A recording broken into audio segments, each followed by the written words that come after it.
Hello, everybody, and welcome to the show. This is Comics News Today, and we, of course, are joined by the creators of Hero themselves, Macho Dan and Muttman, and we'll be coming over there to talk to them real soon.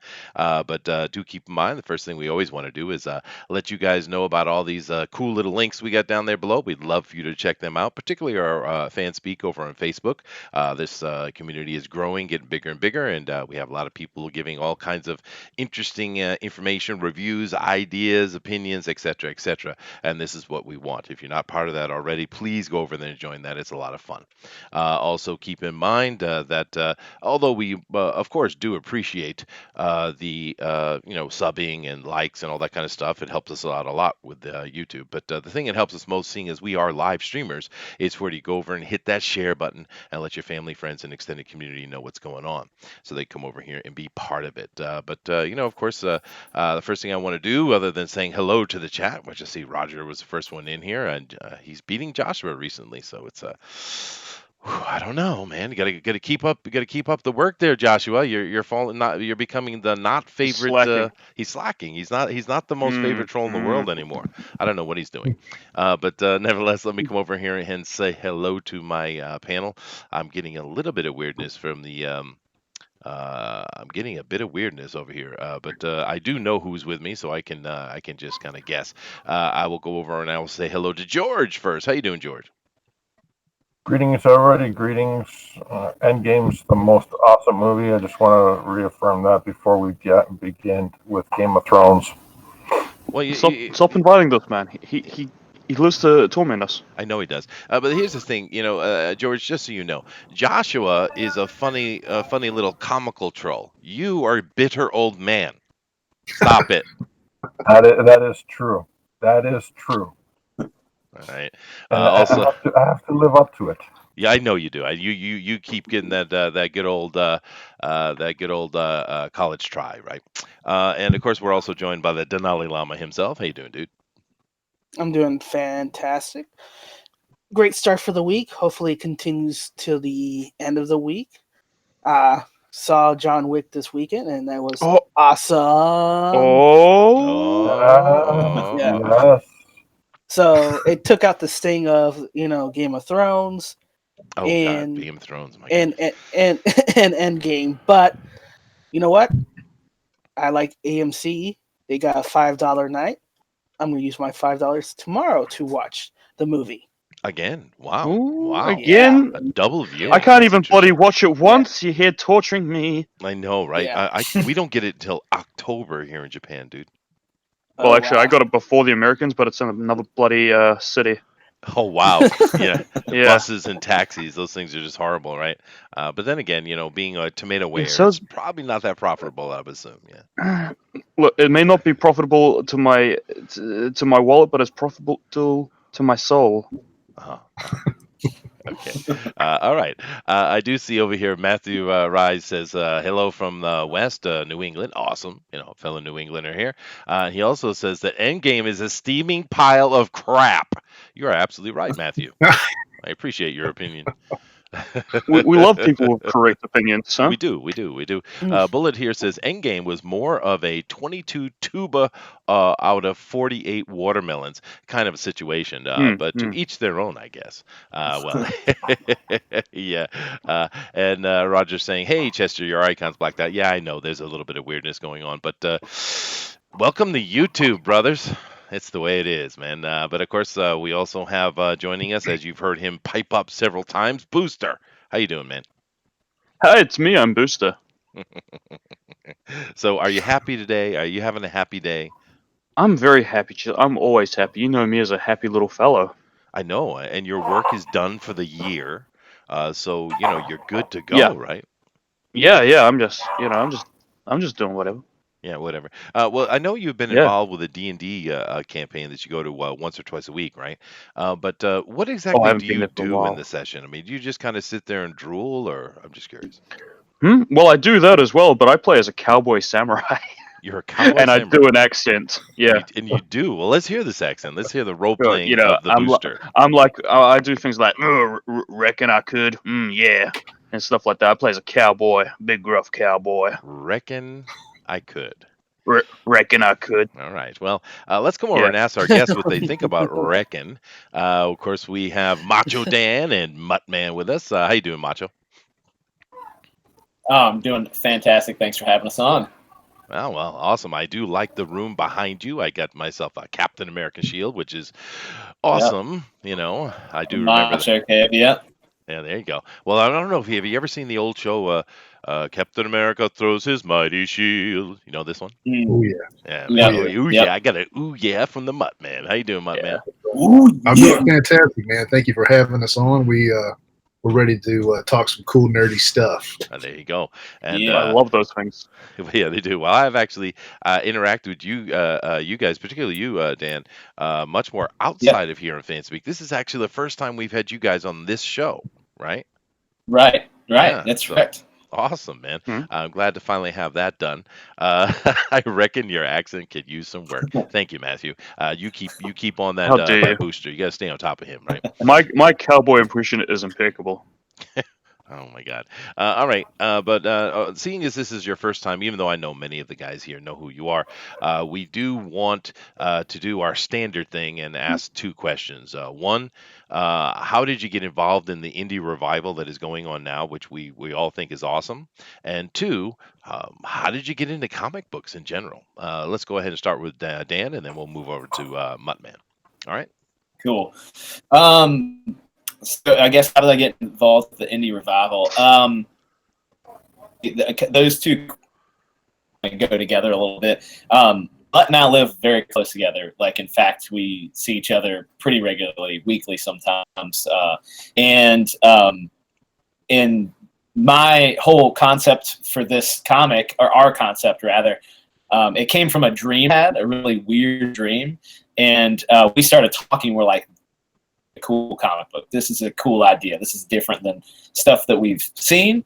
And so we started working on it. But before I feel like CG or the movement, the indie revival was a thing, right? And but Mutt and I started talking more and more about what to do with this, like how we should crowdfund it and what to do. And eventually we launched it with the intent of getting into this indie revival, as you're calling it. I think that's a perfect way to describe it. And then I don't have a very big background in comics, like not any sort of professional work or anything like that.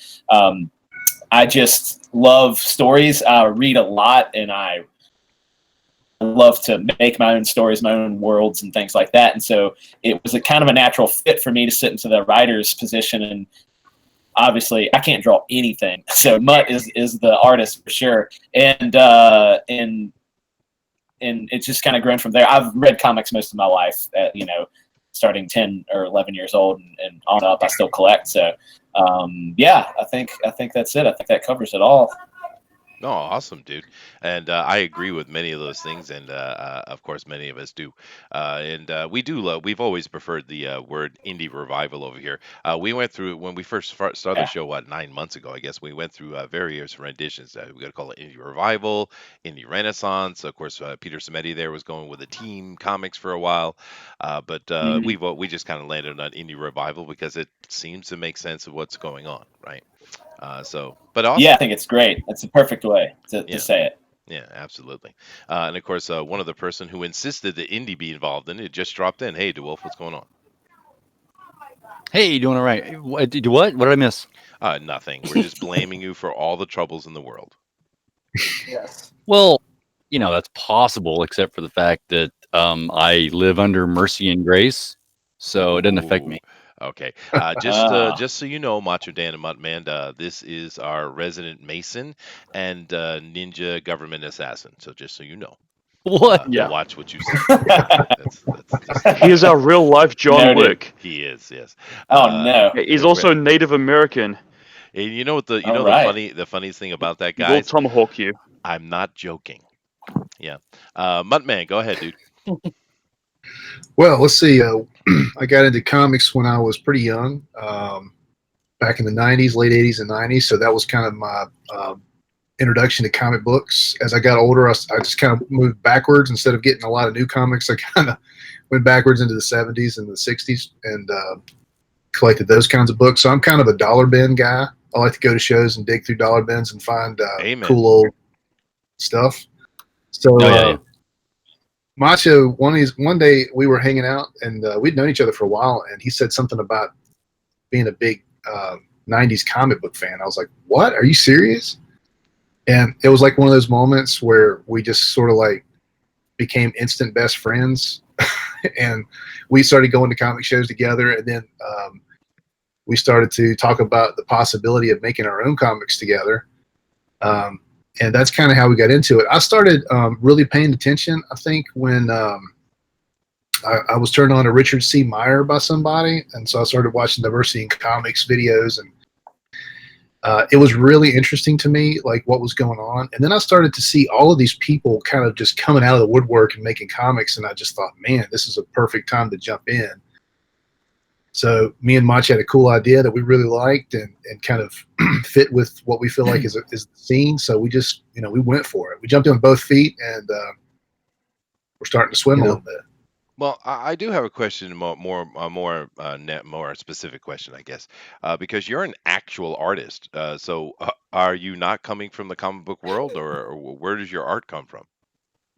Well, I've always drawn comics, and particularly I used to draw pages. I actually was trying to make my own comics when I was pretty young, but then life takes over. You get a career. I went to art school and I did a lot of illustration work, but then I went into design and marketing more so. So that's kind of where my career has gone.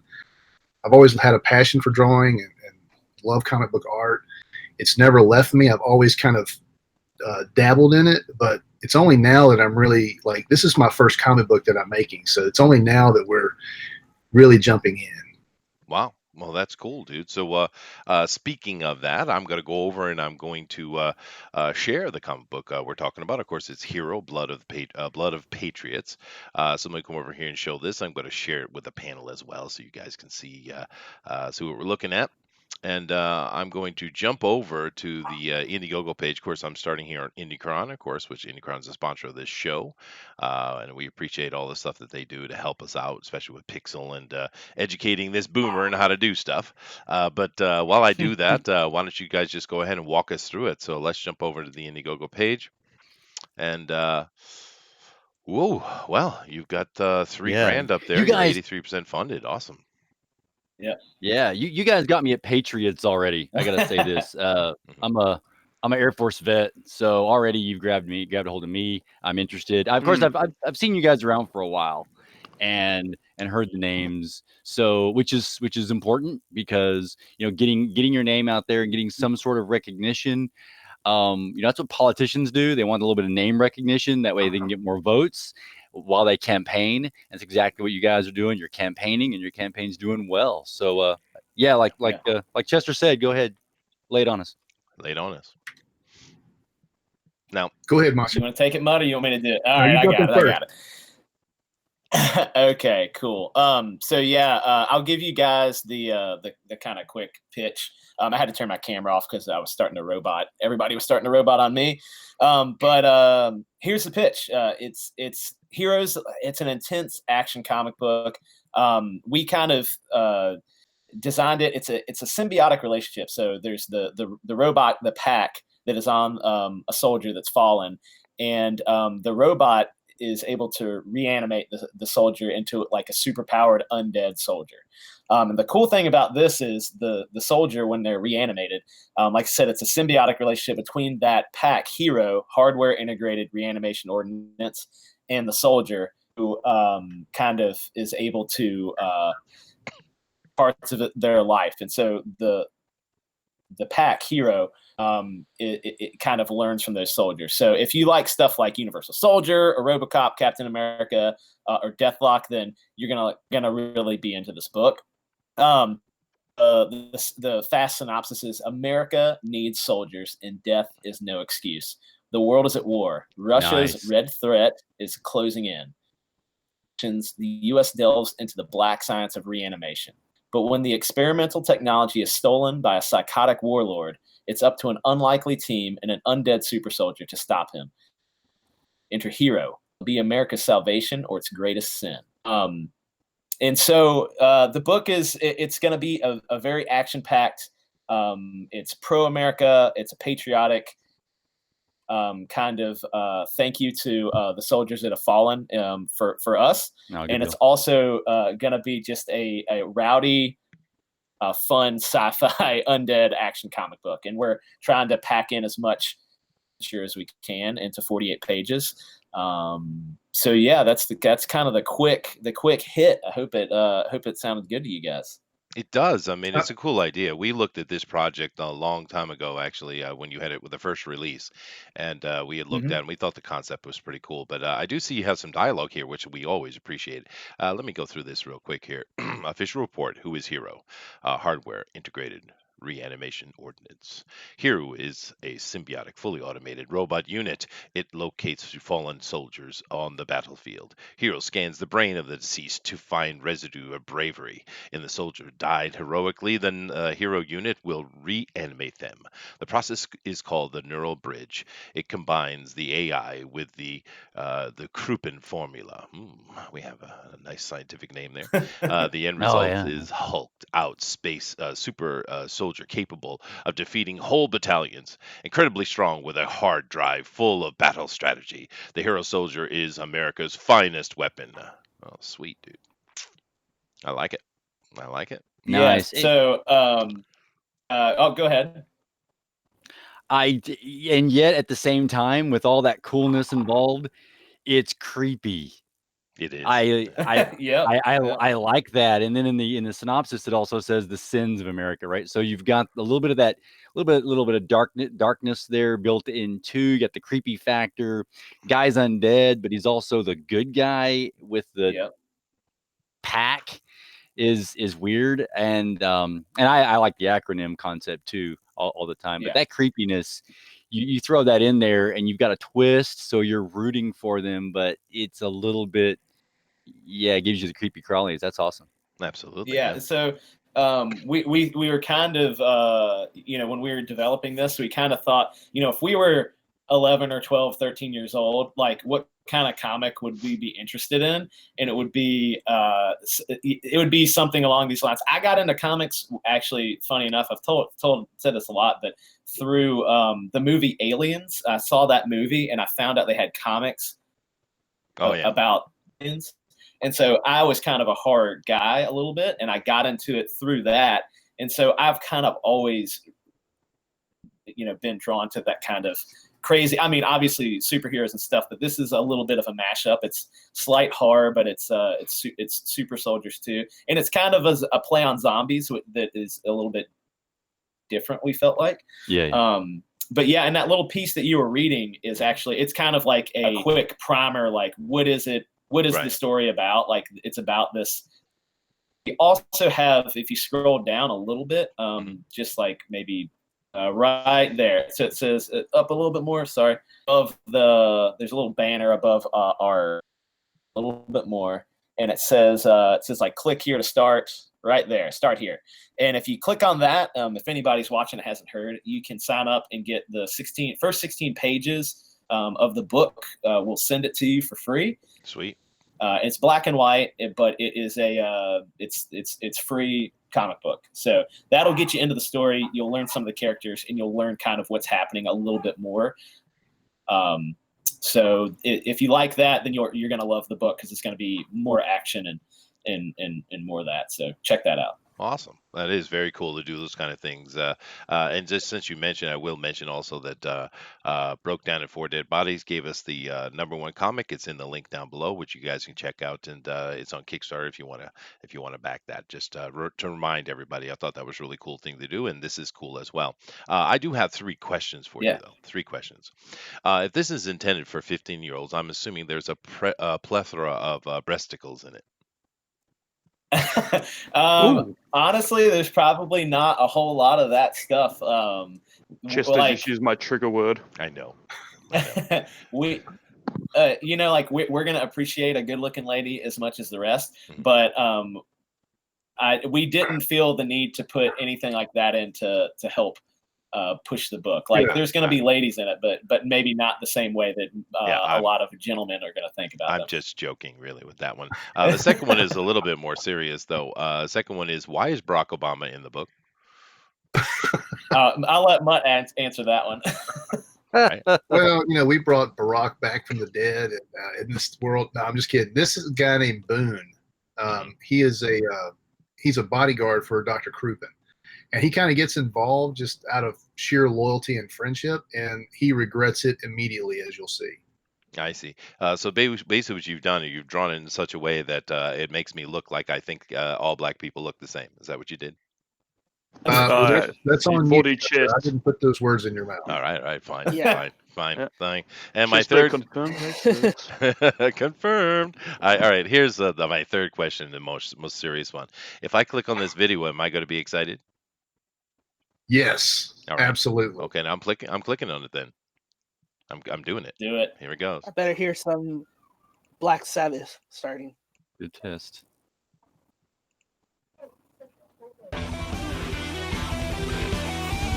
Oh,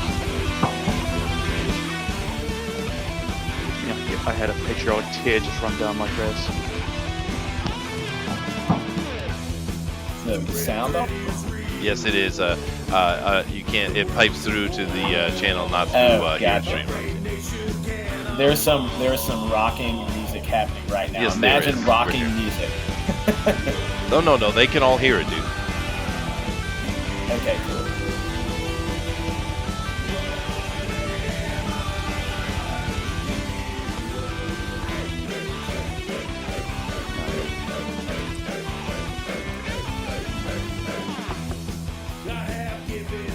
That's a good picture, by the way. That is emotional. Yeah, I liked it. Yeah.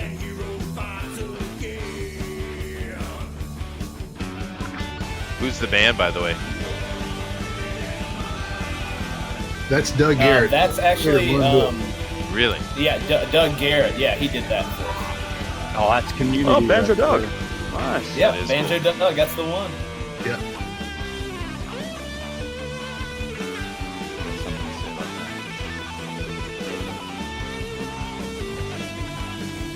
Sweet.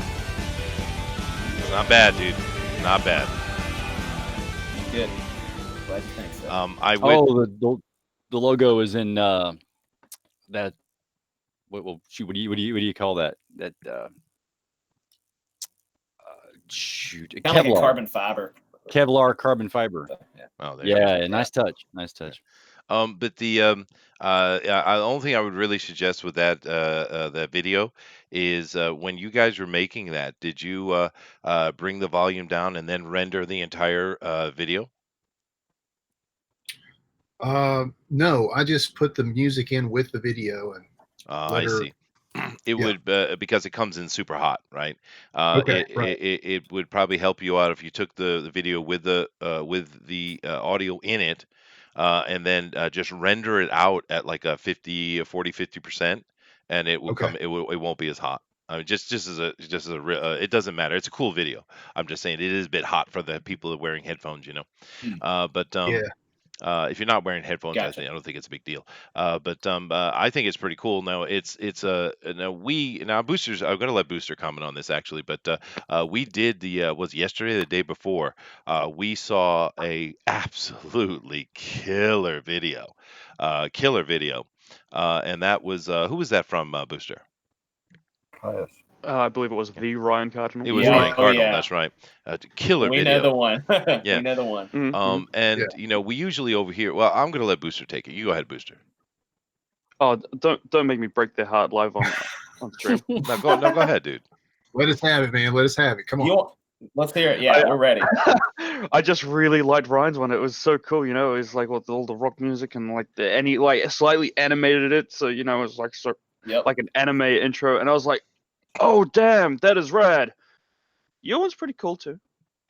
Yeah, but That's Hey, what's okay. taking Yeah. second place to Ryan Cardinal? That guy is awesome. he is awesome. Yeah. There's But nothing wrong with that at all. I think what Oh Booster well, is. I'm not going to tell you to take your trailer down. So Well, there you go, and that's kind of what I wanted Booster to get to, but he wasn't getting the hint from me for some reason. I guess he well, needs more I got booze. the hint. But no, usually we tell Oh, people no. don't put a video up because we know statistically most people don't watch a video, right? But when you have a good fun video like Yeah. that, it works out, especially when you have Hero sitting. We can't see it now because it's played through, but seeing as the title is sitting right there, so it looks good as well. So you actually got it. I Right. think it's a pretty good trailer. What do you think, Duel? Yeah. First off, hit refresh and let's see if the hero pops back up. Okay, I shall do Um, so. Yeah, music is actually killer too. It's No, it it's doesn't. awesome that you got an original song that good. Yeah, there you go. that's Yeah, you can pop. that's cool that Yeah. Doug did that for you. I didn't know he was that talented. That's awesome. Yeah. Yeah. Oh, He's awesome. great. Super nice guy. Yeah. Too, very helpful. Just always, you know, like he probably sent us what? How many versions did he send us, Macho? Oh, I mean, at least 6 or 8 That's versions. awesome. Like he'd do one, he'd be like, I tweaked it a little bit, and I'm like, Yeah. I can't really tell. He's like, no, this one's way better. Trust me. There you What's go. really cool is So- like he was legitimately inspired. You know, like he Yeah. just had this song in his mind that he really wanted to put to our comic book, and you know, no charge, just did it out of the love of his heart, and it was just amazing. We were so Yeah. happy for that. That is Yeah. cool, and I haven't seen him in a while. Where did he get off to anyway? Oh, He's he's out got and a book about. Yeah, he's He got is a book out, that yeah. he's funding an anthology for his Lone Wolf. Oh, Right, really? yeah. Oh, okay. Yeah. Legends of the Lone Wolf. Yeah. Yeah. Yeah, you He's should check it working, out. It's actually Chester. really cool. Yeah. Well, you guys should tell him to come on over here and talk to us. Oh, we We'll will. do, yeah. We'll let him know right after. Yeah. Awesome. Yeah, he's working on Lone Wolf, and Lone Wolf is a good story. It's really good, and part of what you guys said earlier when I just came on about how you got into this and independence. I think really we're seeing a rise of independence. We've used the term renaissance and stuff like that, but it's a rise of independent comics. We've had independent comics before. I used to read Gold Digger back in the 90s. Oh yeah. Produced out of San Antonio, right there where I was stationed at the time, and so they've been around a while. You know, independents have always been out there in the smaller comic books, and now with technology being what it is, we've got Indiegogos, we've got Kickstarter, we've got crowdfunding, we have this where we can get together and talk and promote, and independents are just so much more available now. I can get them, and you can send them to me. I just received another one today, T-Bird and Throttle. And Nice. Yep. and then earlier, yes, I read through Zero. You right got before the that? show. You got that? I haven't got mine Yeah. yet. I'm waiting. Yep. I got mine. Well, Damn it's it. on the last week. boat, Chester. I know. Yeah, and I also got Through the Woods, and I read through a few pages of that. You know, I'm trying to savor them and squeeze them in between when I have all my duties to my wife and kids. And assassinations. So Don't forget the assassinations. I do not do assassinations. That is against American policy. Oh, I see. And so, but So you're so not independent. American? These independents, I'm getting these, and I'm looking forward to this one and back in this. And let me squeeze in here. You guys hit me with, and that is this idea that this hero unit attaches on to the fallen soldier. Mhm. And that is such a big deal. We have soldiers that are out there today. They lose limbs from injuries and the like, and they also lose life. And a lot of times when you are the soldier that's out there, a lot of the reason why you're there and your day-to-day activities concentrate on just the guy next to you or the girl next to you, because when you take politics and everything else aside, you're there in that moment to help that other guy get through that moment as well. And when one of them falls, it is a huge, impact, and for morale and Yeah. whatever. And also family members, they got family back home. They may have, they obviously are going to have a mother, more than likely, father, Yeah. brothers, sisters, wives, and children. And in this regard, you talked about what a kid would like, 11-year-old, 12-year-old, whose dad is also possibly in the military. The one that has lost his dad, you can imagine getting this comic. So now his dad has, if he falls in this particular scenario, the hero unit now is on his dad. His dad has that bravery to take that hero unit on himself.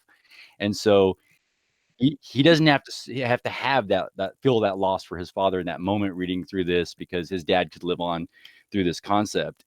That touching. I'm not sure if you've already dabbled into this, but that's what I got from knowing my experience and from the kid experience on what possibilities that lie within this comic here. Interesting, Oh, interesting take. That's I like that you got that, and we don't like, we've kind of thought like, I wonder if anybody will be offended at all because it's fallen soldier has been taken over, but we're truly coming from a place where we mean 100% respect. And one of the things that you will find is that when the hero unit attaches to the soldier, relationship is symbiotic. So the soldier will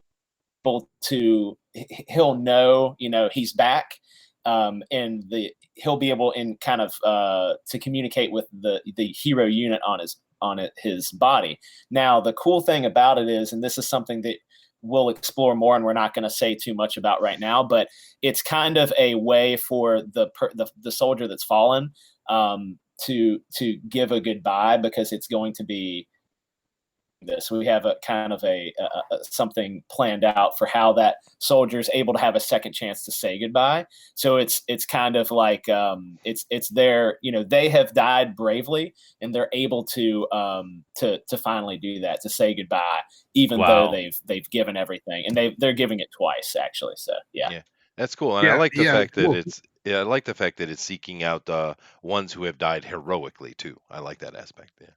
Right. Yeah, the Wolf, you hit me right in the heart when you're talking about that, man, because that's what we've been working toward, that, right? Like, we want people to understand that aspect of it. And without, like Macho saying, without spoiling, I'll just tell you this. I met with an Air Force guy. I'm sorry, Navy guy, older gentleman, and we were just talking about, because I've never served, right? I always appreciate everyone, and thank you for your service, but I've never served myself. But it means a lot to me, right? Like, I'm just patriotic like that. And I was talking to this gentleman, and I just said, like, what do you think about this concept? And I explained to him what Macho was referring to, this idea of the payoff, and what happens. And I went ahead and shared everything with this guy. And he was just like, yes, that is so cool, because, and he knows a lot of guys and that he had served with who were killed, and he was like, yeah, they're just, they're here one minute and they're gone the next. And maybe there's a letter that they wrote, but you can't convey everything you want to convey to your loved ones in this letter. So when I expressed the idea that Macho was referring to, he loved it. And so that was just so great to hear a veteran get into the story like that. And ever since then, I've just been itching to get this thing done, because I want people in the military to see this. I want them to see how cool it is. I want them to see how it's, like, inspiring, And in this story, America is up against the ropes, like we are being invaded and destroyed, and we are losing our freedoms to what we're referring to as the red threat. It's a communist threat, and it's dangerous, right? Right. And so we're all together. It's us versus them. And when Hero comes on the scene, we have a fighting chance. And so there's this really inspirational element to it that we're going to show. Oh, that's cool, dude. And absolutely, I can see that connection. It's cool that Wolf brought that up. But before I move over and we start talking about perks and stuff like that, Dinale, you have anything you want to add, dude? No, everything's kind of cool. I mean, they have their pitch. It has an interesting premise to it. The unit is actually the hero, so you can always change, the character. Yep. Because it's always dead veterans, heroic dead veterans. So there's always a different story between them. That's a good point. That was a big focus, is that so without giving too much away, Hero, the unit, can evolve, and the story can evolve because different people will have that mantle, I guess. And there's a finite amount of time for each person that's died, because they're still dead, Yeah. So yeah. Cool. Cool. How about you, George? You got something to add here? Yeah. What was your research? It sounds wonderful. The science fiction stuff is okay. Okay, let me rephrase it. The science fiction stuff is absolutely great. But what is your research to bring it home to down to reality in terms of military perspective? Yeah. Unique point of view from that has not appeared in anything else out there. Yeah, standard military stuff out there is macho stuff like Arnold Schwarzenegger and whatever. Is there a unique take that you will get to experience something out of this book?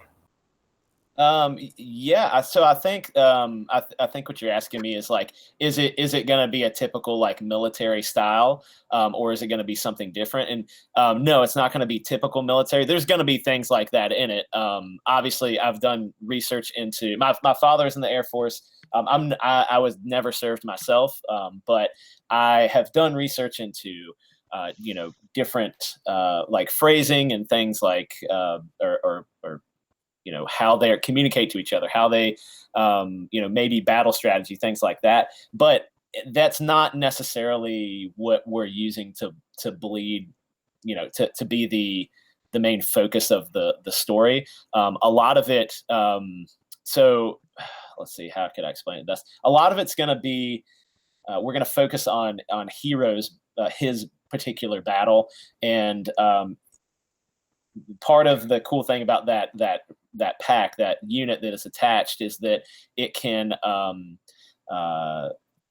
it has all this battle programming already. So it might have some battle programming from say samurais or something. Like, I'm just making stuff up here right on the spot, but there can be things that we can put in there to make it different and make it interesting. It's not just going to be like a straight up get behind the wall and fire around the corner sort of military strategy book. And Mutt, do you have anything to add? You did. You didn't. You need to mention about how you studied the brain and neurology parts to this. Yeah, gotcha. Yeah. Cool. I did. So all the science behind the brain, and like how the unit interacts with the fallen soldier. There is some supporting science. Obviously, this is very, very stretched science. But for example, there's so HIRO is a particular type of unit. They have another unit that is like in that 0 issue, or that preview issue that you can download, and you see it kind of go haywire. And in part of the book, they say it's faulting in rage phase. And there's a specific type of disorder that people can get where their brain will stop in this. It's in the hippocampus of the brain. I've really read a lot about brains, and people can actually get into this rage mode where their brain gets stuck in this particular area. Well, like I folded a lot of this science that is true into this idea that this pack is able to reanimate somebody. And I've done way too much research on the human brain and the different parts of the brain and what the brain does. So I like that. Yeah, there's a lot of real world science that is gone into this crazy comic book. Well, you could have cut out a lot of that time and effort if you just went and talked to Booster about his ultra oily hetero rage. Really. That's true. So I did have I've done much research on this. Much research, yeah. I did have a kind of question for you though, and this is I don't know if this is a nitpick, but it's not. Well, it's not a nitpick. It's a question. Why did you decide to go with a boxy look for the backpack instead of something more ergonomic? Well, this is phase 1, so we're kind of like Macho was mentioning, we're kind of starting at a retro phase, and we're going to kind of work the story forward from there. And this, if you read the free issue, you'll see that this was literally created in a garage. So it's kind of like simple, and it's simple on purpose. The design is simple on purpose, and then we're going to kind of move it up and graduate it to a more complex look. That's cool. That answers my question perfectly, and it makes sense. So I see what you're doing with that. That's a good idea, actually. That's forethought. You hear that, Booster? Forethought. I have jokes on you, Chester. I have more than 4 thoughts. Already. It sounds like George wanted to say something real quick before we start getting into the perks. Go ahead, George. Sure. Yeah. How much sleep do your soldiers get in the story?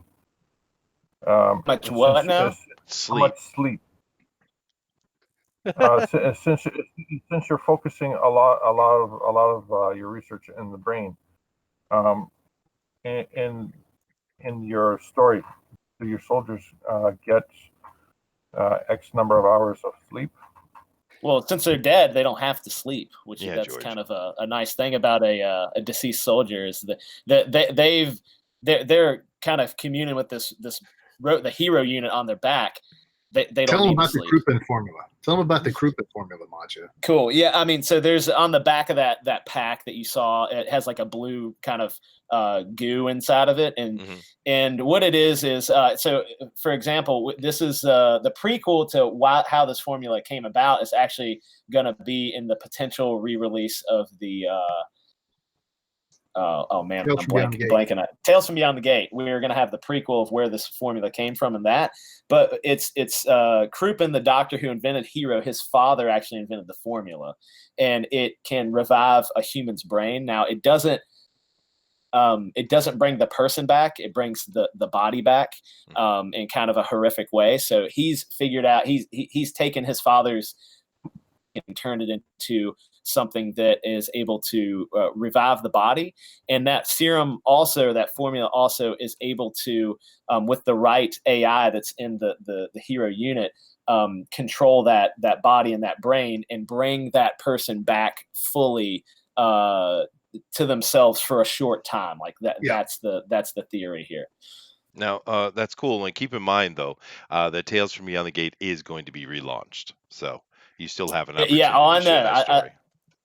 Absolutely. So that story, we hope we'll be able to share it with everyone because it's cool how that came about, and when we're kind of building this big world, and we're excited to share it all. So that story has the blue goo in it.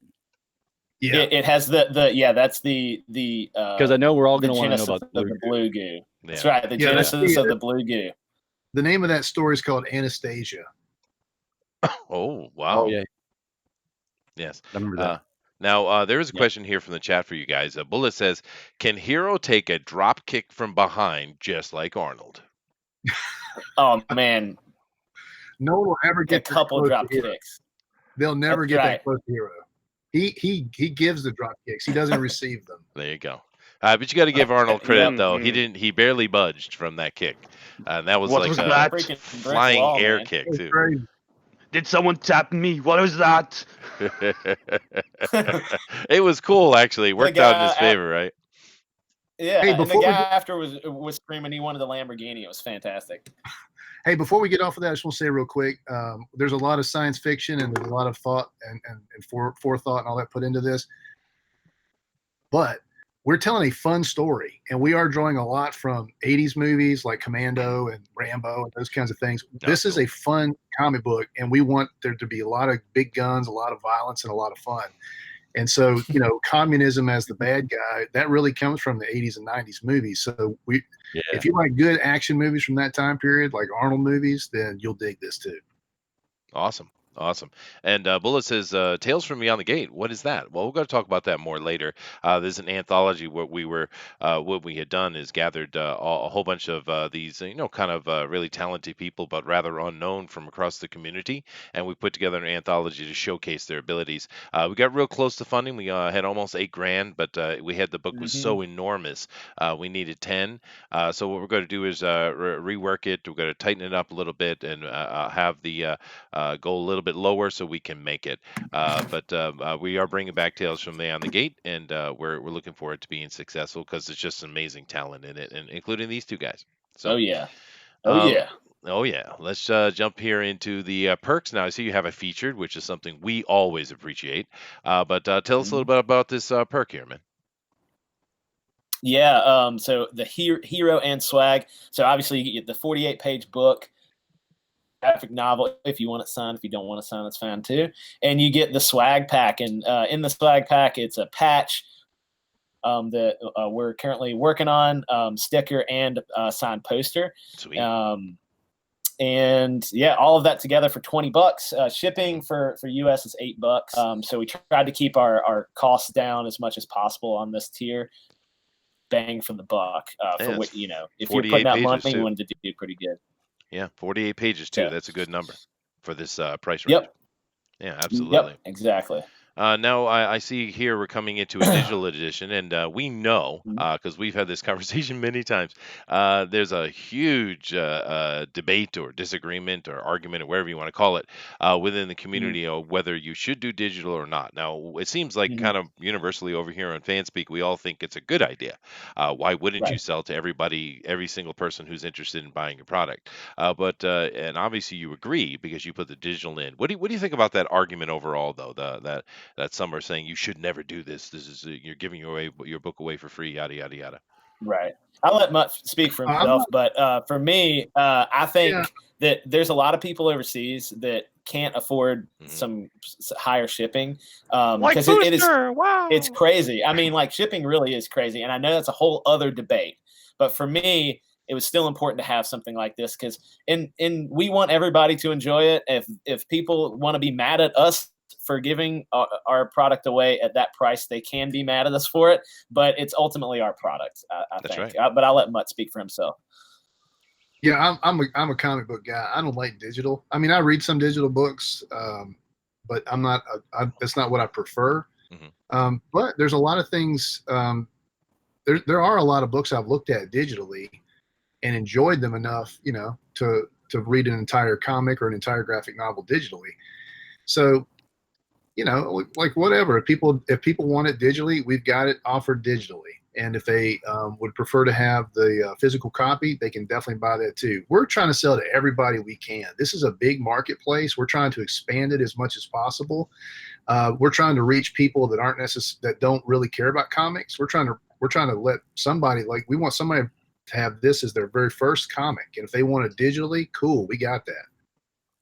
Cool. Yeah, now I agree, and I know we do it too. We do as well. The thing with digital is it's very easy to pirate, right? And movies and video games have become very easy to pirate with the existence of making them digital and such, right? But those are digital mediums. Yeah, you're always going to be in situations with comic books where people would rather have a physical copy to read. That's right. Oh, I like to touch it. Now I have to say the chat over here is in a very interesting conversation. I would like to bring on to the audio here. First of all, Bullet says, "Did you fire John Dillard?" No comment. Eagle 43 says, "Is Shiro going to be in it?" You mean Shiro, because it should be. So Shiro is the evil twin sister of Hiro. Like Shiro was the evil twin sister of Hiro. Yeah, Shiro must have come first. Shiro doesn't need Hiro, and they're spelling it from IRO to ERO, just so you know. And I don't know why that's a conversation, but I guess they want to know is Shiro in your book? I guess is the problem. All right. To answer your question, who is Shiro? The female version, I guess. Shiro versus Shiro, woodland animals versus zombies, chaos, dogs, loving cats, you know, that kind of conversation. But it's funny. Yeah, is there a Shiro? Is this a inclusive book with a female protagonist named Shiro? And does she steal all of Hiro's things and then say things like, "I don't want a man getting the credit for a woman's job"? We may or may not have a character called Shiro. She may or may not be coming out in book 2, and she may or may not hate toxic masculinity. Oh, there you go. There you go. There you go. There's your answer, chat. Now, it's interesting to me here. I'm seeing we get a signed copy of the comic book for $15, whereas in your feature for $20, you get a bunch of extra stuff. So you kept that real tight in pricing, huh? Yeah, very tight. Absolutely. Yeah. And, you know, like if somebody just wants the book, that's totally fine. But if you got $5 extra to spend, we're going to hook you up. Yeah, and you know that's one of the things we learned from our first, because this is our second go around. We launched our first one in November of last year, and that was a terrible idea. So we learned a few lessons, and that was one of the lessons we learned is like this is our first comic. We're complete unknowns, so we tightened everything up as much as we possibly could because we want this thing to get out there, and then we want to build off of this one. Sweet. And then, of course, you got the ubiquitous 2 for $25, which is a really good deal. You have that in here, and of course, then we get into our bigger ones here. So, Hero, support the real heroes. This is smart. This is something we've seen several guys do, including Mike Miller. He had a really good one on his Lone Star run. But tell us about this one, dude. Yeah, so it was important to us, obviously, that this is kind of an homage and a thank you to soldiers already. It was a no-brainer for us to do something like this. So you, if you buy this perk at 50 plus shipping, you get the signed copy, a swag pack, and then 4 issues are going to go to troops, active duty or vets. We have a couple options. I've been talking with like people to get them to service members, and I didn't want to. We initially were like, it's going to be active duty service members, but I've been thinking a lot lately, and potentially we might get some veterans too that may enjoy this as well. But yeah, that's the plan with this, and we just want to say thank you, and we're gonna eat those books to make sure that people get them. So yeah. That is awesome, dude. We love to hear that. What's this? A Volk's blade named after you. Uh-oh. I go for it, Mutt. All right, yeah, our villain's name is Volk, which is Russian for wolf, and he's a killer. He's a psychopath, and he's an arms dealer. But what's interesting about him is that even though he's kind of in the middle of it, he's the sort of the low-key chaos character in this battle, and he likes to kill and do his death dealing up close and personal with the blade. And so part of the comics is going to show his sort of headquarters, and behind him is going to be this wall of blades that have been used for his victims, and on each blade he puts the name of the victim. So if you buy into this product, then you'll have your name engraved on a knife behind the main villain in a big spread. Is there enough room for you to write down Booster the Oily Boy? Oh, we can get it in there, definitely. All right. That would make her a fantastic character, I assure you. It would be the oily one. Sweet. He slides towards his villains. What is this? Yeah. Macho mystery bag? Oh yeah! I like the look of this. Oh yeah! This is an idea I had that Mutt didn't want to be involved with. Basically, two of the graphic novels swag, and you're gonna get 3 items that I'm gonna personally curate and send to you. So they're gonna be comic or hero related. They're not gonna be just random. Like I'm not gonna send you a bag of poop or something like that. Like they're gonna be good stuff that I will spend good money on to make sure that you're happy with. So where that comes from. I'm going to spend a lot of time researching and finding some cool stuff, and there could be some custom things being made. Anything is nothing's out of the question at this point. Let's say that. Well, that's cool. That's a good idea. And I know there are plenty of people in the community that can make kind of things like that too, including George, who's sitting here right with us. Awesome. So $100. All right. Macho's mystery bag. Ooh, yeah. All right. That's right. We got what somebody claimed one too. I'm really excited about it. Yeah. Get knocked out by Hero. This is be in the comic book one, right? It is. Yep. That's Mutt's favorite. Yeah, you get to be in a panel. Your character will have charged into Hero's fist, and your face will be turned around, getting creamed. So if you think that's funny and you'd like to be in our comic, and you can make a really funny face like you've been punched, then you'll like this one, and you'll be forever enshrined in hero lore.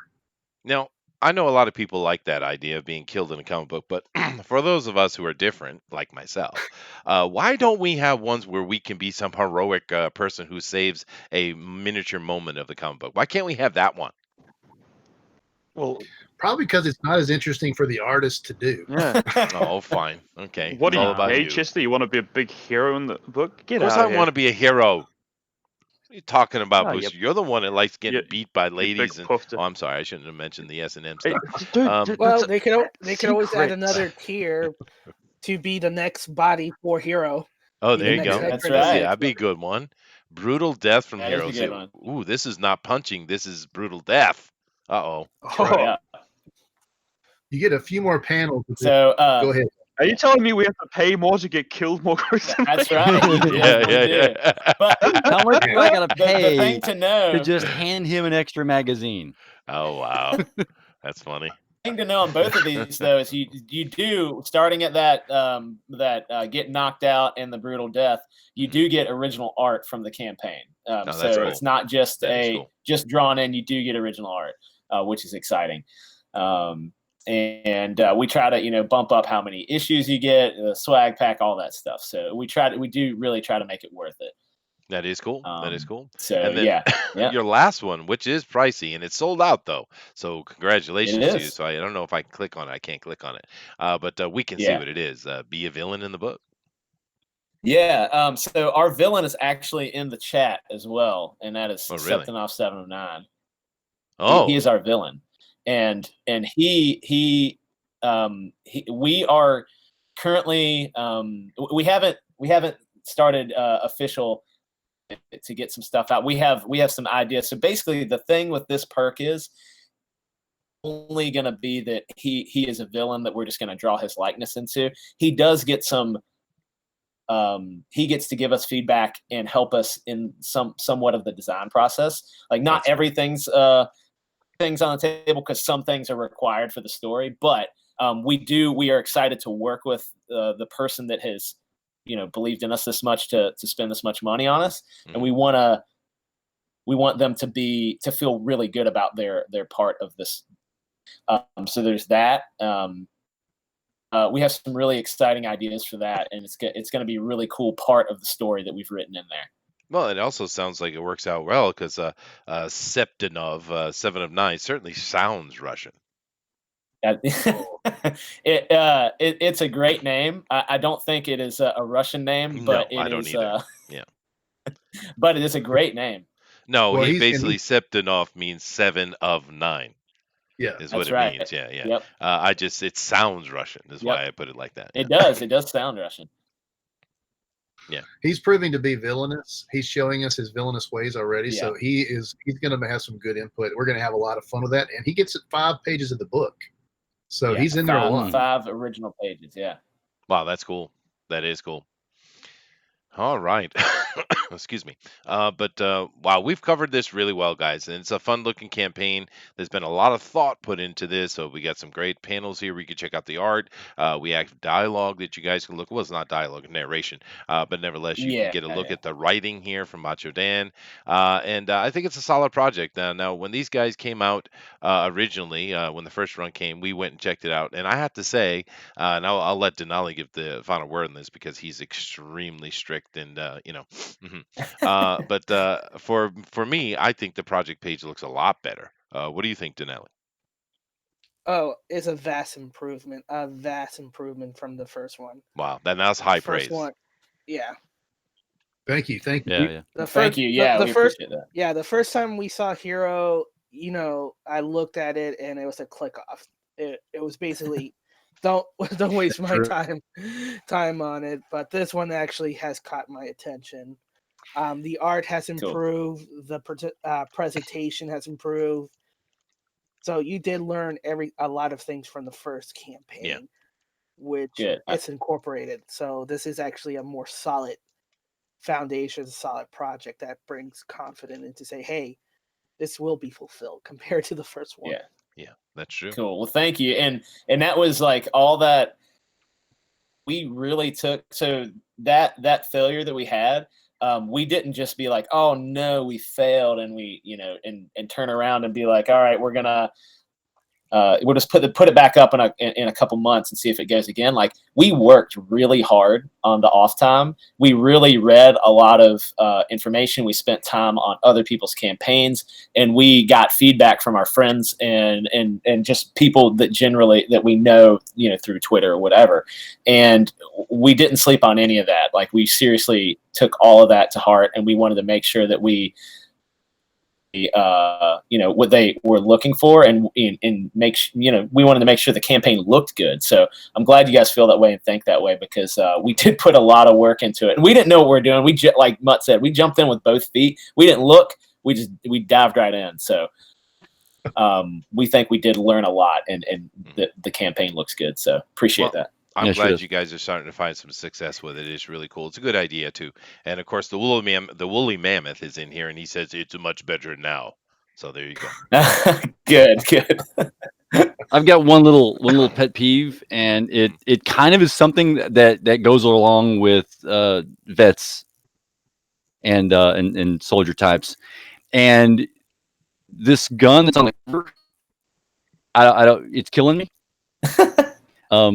So there's nothing there. There's nothing in existence that looks like that, and military guys. There's some of them may not care, but there's a large portion, because you work with firearms a lot, right? It's your job. It's what lets you do your job, and so that is an important detail to get for some guys, for them to actually kind of appreciate your drawing and your work. For instance, the AK that's in the panel that's lower down, I immediately saw that, recognized what it was, the detail on it, the safety that's there, the fact that it's got the fold out stock. It's pretty.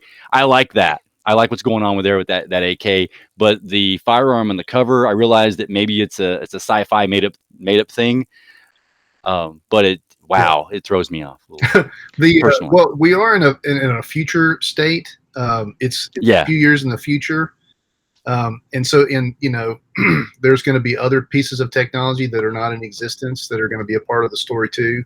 So there is some of that, but I do hear what you're saying, and I do know that about military people, and there will be plenty of realistic firearms in the book, but there also will be some sci-fi firearms. Yeah, cool. All right, good deal. Modman, remember, Mason Ninja Assassin. Just say yes, sir.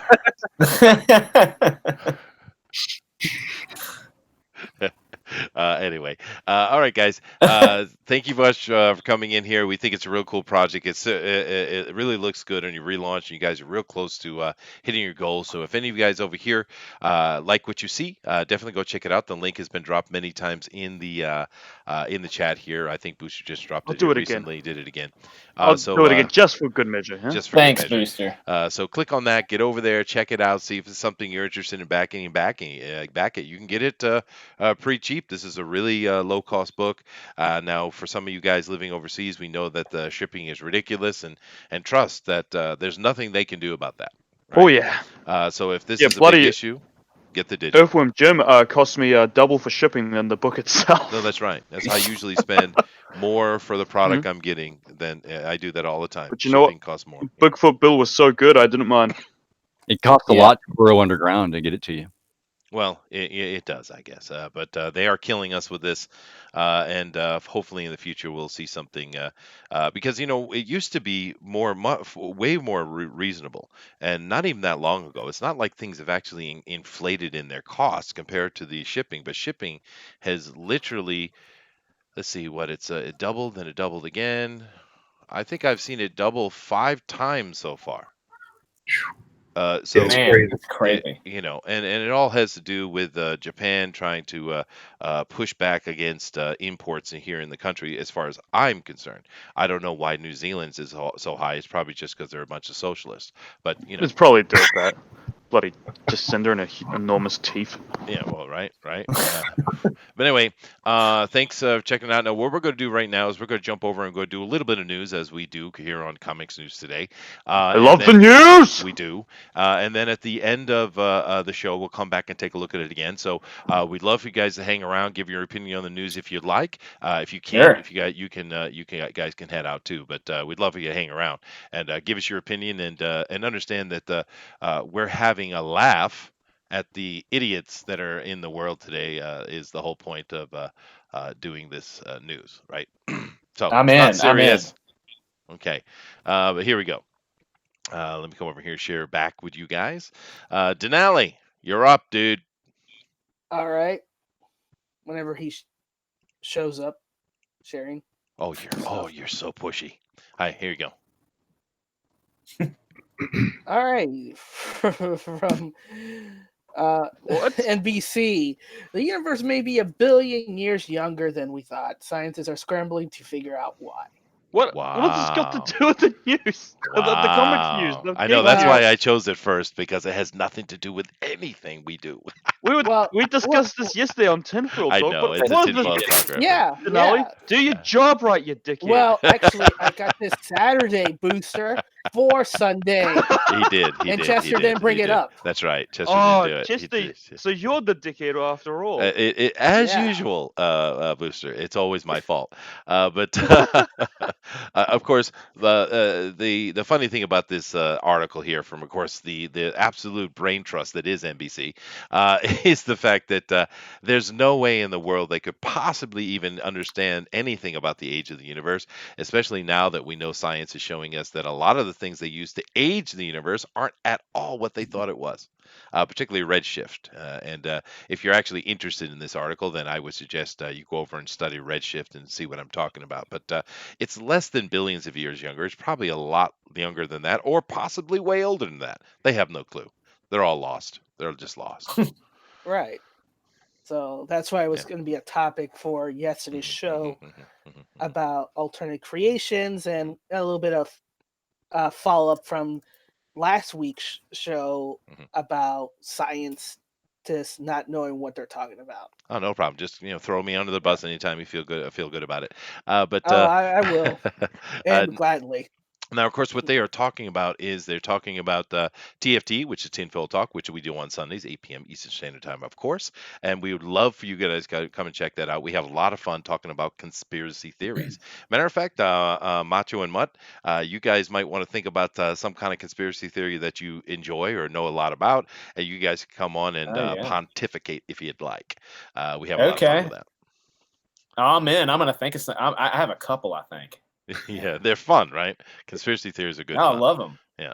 So anyway, that's what that is referencing. So let's go Well, over we and don't talk need about. years ago, of course, when we know that it was only a few thousand years ago that God, here we go. someone used the infinity gems to Mhm. recreate the universe. That's right.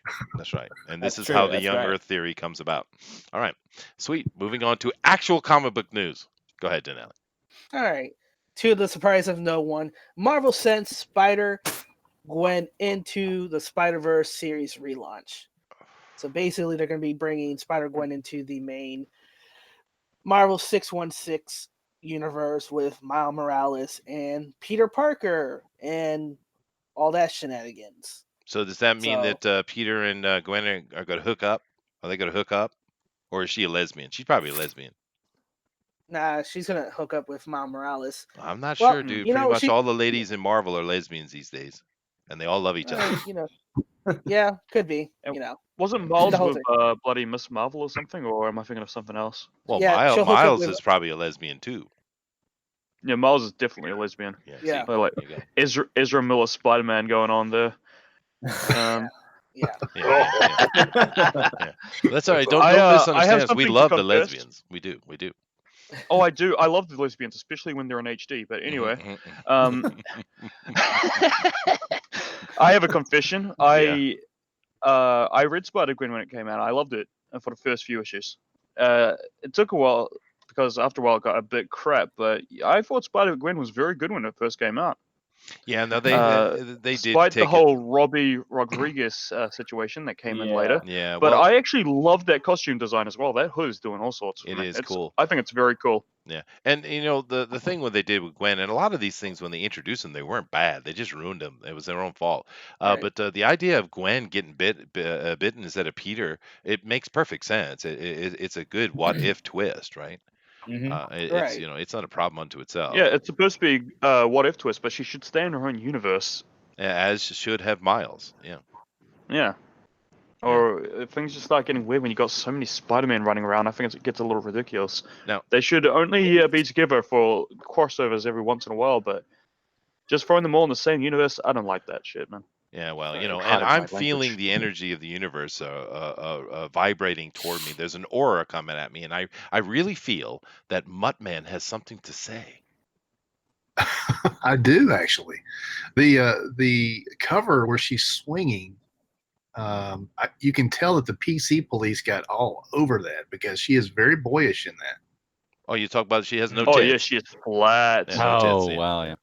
Well, does she Oh have yeah, tits elsewhere? not Let's go take a look. hers. I'm going tit searching. There's a little bit of tits here, but they did block them off the Okay, block. I'm still I'm looking going for to do tits, a. Booster. You wait. No. I am going on a tit search myself. This is completely has gone off the Yeah. range here. I'm so sorry. I'm so sorry. I did not know that was going to launch that kind of a search. You should have known Oh, that was gonna boosters. I'm an expert on these things, boys. He is an expert Yeah, on these things. Yeah. His But boob dar went off, and he had to go look. he did. Yeah. He's got many of those dar things. You can put a lot of words in front of that. Oh, and they do suit the that's booster. porn. That's porn. But really, I mean, like, the artwork, the modern Marvel is just, it's not dynamic. It's just, I mean, it's partly beautiful, but then partly it's like a little weird, right? Well, look how boring her swinging is. It's like she it's like as if someone drew her to make a pose for a photograph. Oh wait, someone did. So they did what you're saying is these people don't know how to draw dynamically. Yeah. Although I'd say Miles looks a little dynamic in the back. He is moving, I guess. But it's all Again, I got another earthquake. I've been getting a lot of them. Big one's coming, dudes. Big one's coming. Wow. What you're getting earthquakes? A lot of them, yeah. Gwen is powerful. You have to understand she's elegant and she's strong. So she doesn't have to use a lot of strength to swing. She does it effortlessly. Oh, and is that's that what that is? Here. Is that what it is? Yes. I guess the question though, is she 12? Yeah. Did She's you guys supposed to be in her late teens. Did you guys like how they portrayed her in Into the Spider-Verse? I refuse to watch that movie. I'm not. I don't Really? need. I don't need the diversity so specials. Spider-Man. I don't need it. Oh my god, it is a really good movie. I and don't the animation. care. The animation quality is gorgeous, and there is only like I have principles, Booster. There is unlike like you. one. I don't need principles. I watch good movies. Oh my. Where's Booster has avoided the principal all his life.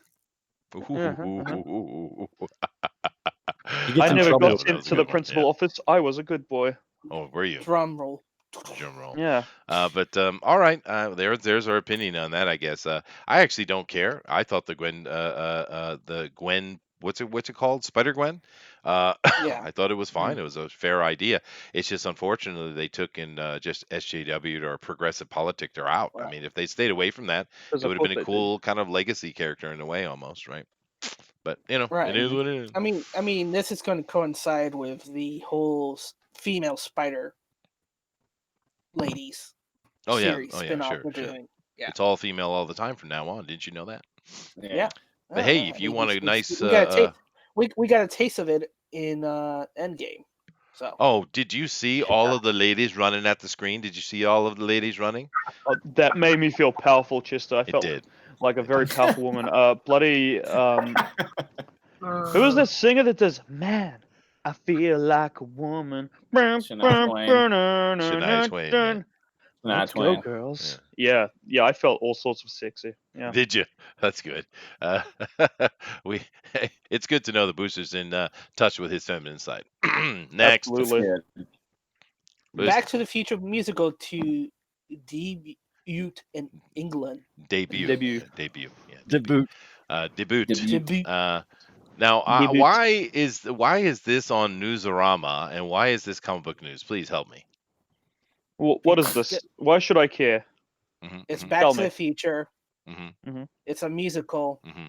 It's the closest thing anybody's going to have to a remake. Oh, is that's your point? And it's a better time travel story than Endgame. Yeah, but see, it's probably much better actually. But here's the problem though. You have a musical, and then you have Britain, England, which are pretty much a bunch of feminine homosexual men anyway. So when you have the gay English and the musical together, that's got to be too much. I think it would cringe me out. I'm pretty sure. Yeah, the boss kind of hold firm. No reboots. No reboots. Yeah, I hope they don't ever touch that movie because it was, as far as movies go, that's almost a perfect movie in my book. Like and part of that is like part of that is just nostalgia. But I hope they never mess with it again because those movies hold up very well. Yeah, they're wonderful. Yeah, absolutely. And George, They I don't need to be think touched. the younger generation here didn't get my joke. They didn't. I didn't have any here, or maybe it just wasn't funny. But of course, back in back in our day, making a joke about the light and the loafers Englishman, it was a quite standard joke, right? I guess the young folks don't get that anymore, huh? Should I take Yes, the yes, Canadian. Yes, it was, and I have to give you some credit for saying it, and I have to give you a lot of demerit points for trying to push it on these youngins. I know. Yeah. It is what it is. Oh well. But I like Back to the Future. I do actually like musicals. So who knows? We'll see. Next. So Sony Interactive launches unit to adapt video games for films, TVs, etc. This is a bad idea. So get ready, people. You're gonna get bad films from here on out. That is a terrible, terrible idea. It is, right? Uh-oh. And let's look at this headline right here. PlayStation Productions, headed by Asad Kizilbash and overseen by SIE Chairman of Worldwide Studios, Sean Layden, will develop and produce projects based on the company's catalog of more than 100 games. 100 games. 100 games seems really low. It does, right? Like, maybe if they're talking about the 100 like pretty solid games they have, but it's more. I think they're talking about the Sony exclusives that they have under their copyright. Right. Yeah. Right. Well, they're sitting here. They're trying to compete with Ubisoft and Blizzard, of course. Ubisoft with Assassin's Creed and Blizzard with World of Warcraft. And World of Warcraft wasn't that bad. Assassin's Creed was horrible, even though it had a pretty cool actor in it. But does it say anything here? I'm kind of going through it. Look, just expect an Uncharted movie and a Last of Us movie is what I can say of that. And that's some of the title: Tomb Raider, Crash Bandicoot, Spyro the Dragon. Oh, come on! I don't know how they can do Metal Gear Solid because that's Metal Gear may be all right. Yeah, Uncharted as well. God of War would be cool if they did it right. Last of Us, God, Uncharted would be all right. Okay, some of these games are already like movies in of themselves. Have you guys played the latest God of War? That game is really cinematic as hell. Why do we need a movie based on these? What does that add at all? Yeah. It's pointless. It's a movie. Let's go. Watch it. Based on what Booster said, all we have to do is put the game system, hook it up to one of those big projectors in the movie theaters, and everyone just sits there and watches somebody play the game. They do that already, George. It's called Twitch. Twitch. You boomer. God. But the funny thing about God of War, actually, I saw it come out. I knew my son would like it. Of course, he's a college boy, so he doesn't have a lot of money to go and spend on video games. So I actually bought it for him, and I mailed it to him. That direct thing from Amazon you can do. And the moment it came in the mail, he called me up and he says, "Oh my God, I love you. Oh my God, I saw Daddy felt good for a moment there. But it's a kick-ass game. It is a cool game. Now, Tomb Raider, of course, has been. They've had 3 Tomb Raiders. The Angelina Jolie's were okay. The reboot one they did here was really bad. So I don't know what it is they're talking about. They've already made that as a film, but yeah. Wow, video games, movies. They don't work. They don't. Yeah. But it's weird. You would think they would work. Why don't they work? That's a good question. I think for the modern time, why don't game movies? Why don't they work? I could say lack of investment in budget because they don't believe in the project, right? And they get people who don't understand the material that they're adapting and just do not care. Yeah. And it just the storytelling styles do not transition. Yeah, well, because video games are more you're invested because you're playing the game. Interactive.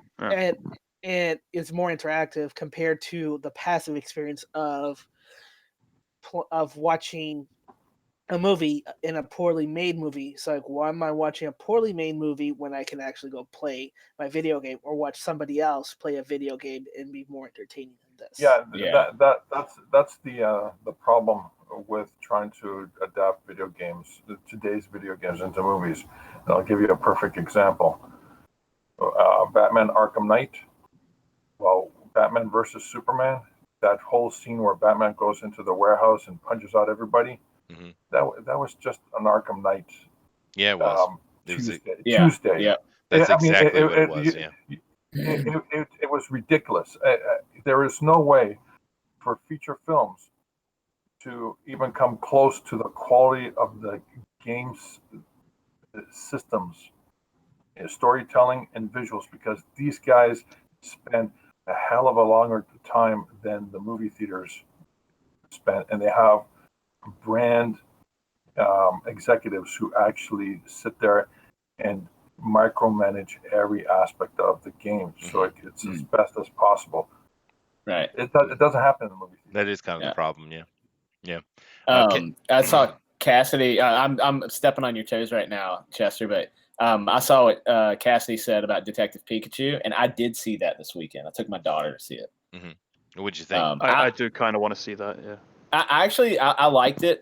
So if you go into it thinking you're going to see a movie that is deep and full of meaning, then you've gone to the wrong movie. If you go into it and you're like, I'm just going to eat popcorn and laugh at the Deadpool style Ryan Reynolds jokes and just the goofiness, then it's a great movie. Like I enjoyed it for the spectacle it was. I don't know anything about Pokemon. I know what a Pikachu is, and that's about it. Right. But it was still fun. She wanted to see it. Everybody who doesn't know, my daughter broke her wrist. She can't really do a lot, so we went and saw a movie, and it was pretty cool. It was fun. Yeah, no, and that's not based on a video game though. That's based on an animation. It is. It actually is based on a video game. There's a Detective Pikachu game. Is it? Oh, there you go. Yeah, I was Pokemon did corrected. start off as a manga though, but it's more popularized for its video games. But it's also a bloody animated show and a trading card. It's everything. Pokemon's everything. It is. Yeah, but this movie was actually based on a game called Detective Pikachu about a kid searching for his father. Oh, there you go. Which is the Can we movie. take a moment to appreciate Ryan Reynolds though? You know how much effort this guy does for promoting his movies that he's the lead of. It's incredible. He promoted the hell out of Deadpool, and he promoted the hell out of Detective Pikachu. I love that this guy believes in the movies that he works on. Yeah, no, Ryan Reynolds. Yeah, is good. yeah, he does. Yeah. He's a great guy.